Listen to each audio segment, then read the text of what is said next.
to all people and extended family around the globe. You've probably seen posts over the past week about farmers' protest in India.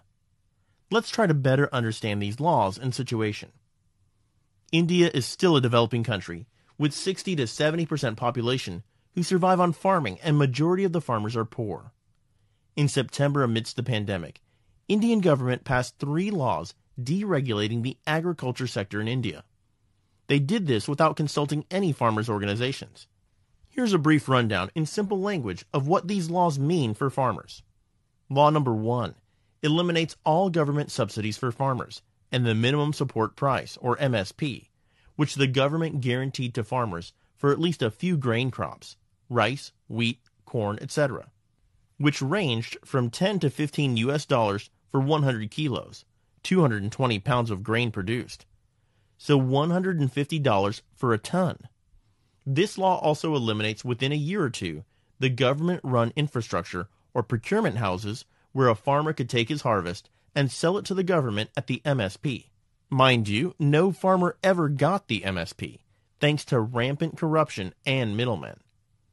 So in its place, the government is letting private corporations and large companies take its place, where the farmers will have to do contract farming with the corporate and private sector. Whatever the company wants, the farmer grows as per contract and set upon price. You get the picture. Extreme exploitation of an already poor farmer. More farmers losing whatever they have. Law number 2. If a farmer gets into a dispute with a private company, he cannot go to the courts. No legal recourse for 50 to 60% of India's population in case a big corporation exploits them. As a citizen of India, you can't go to your own Indian courts. Instead, some local government official will resolve and arbitrate the disputes. And who do you think the corrupt government official is going to be in favor of? Law number 3.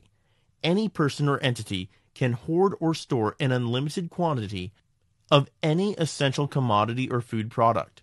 90 to 95% of farmers have no means to build their own cold storage, but large corporations do. You see a problem with that? So those are the laws. Basically, India is throwing the largest and poorest segment of its populace to the wolves. Why did the Indian government pass the farm bills during a global pandemic that is threatening agricultural workers? Our people are strong and their voice is being heard all over the world. This is the largest human protest in history. The peaceful protest is labeled as anti-national, calling the farmers terrorists. The Indian media is playing a manipulative part. But not this time. We have platforms now to raise awareness of the truth. Army is attacking the mostly elderly farmers. At least 4 died who just want their voice heard.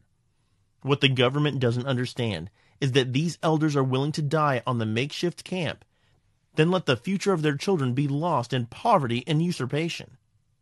In Bihar, farmers are at the mercy of corporations. They migrate to Punjab, looking for work because deregulation has completely taken away their livelihood. This is why Punjab and Haryana farmers are at the forefront right now. But no mistake, this is a pan-India farmer issue. This is a farmer-led movement. So naturally, farmers all across India had been protesting in their own states since September, but no one cared.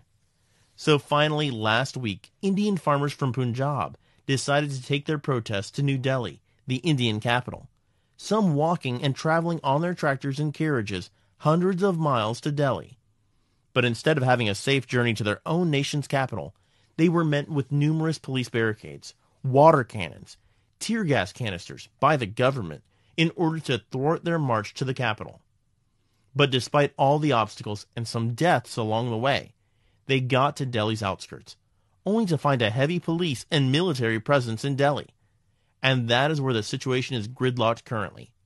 The Minister of Agriculture has said they're open to talks, but the farmers want all 3 bills repealed before they'll even consider talks. The Prime Minister is a little dictatorial, and there exists a real possibility that he can order the police or the military to open fire at the protesting farmers. Farmer protests so far have been extremely peaceful and united. Farmers are camped out for miles on end on the roads approaching Delhi, and have brought enough food with them on their trolleys to last them many months.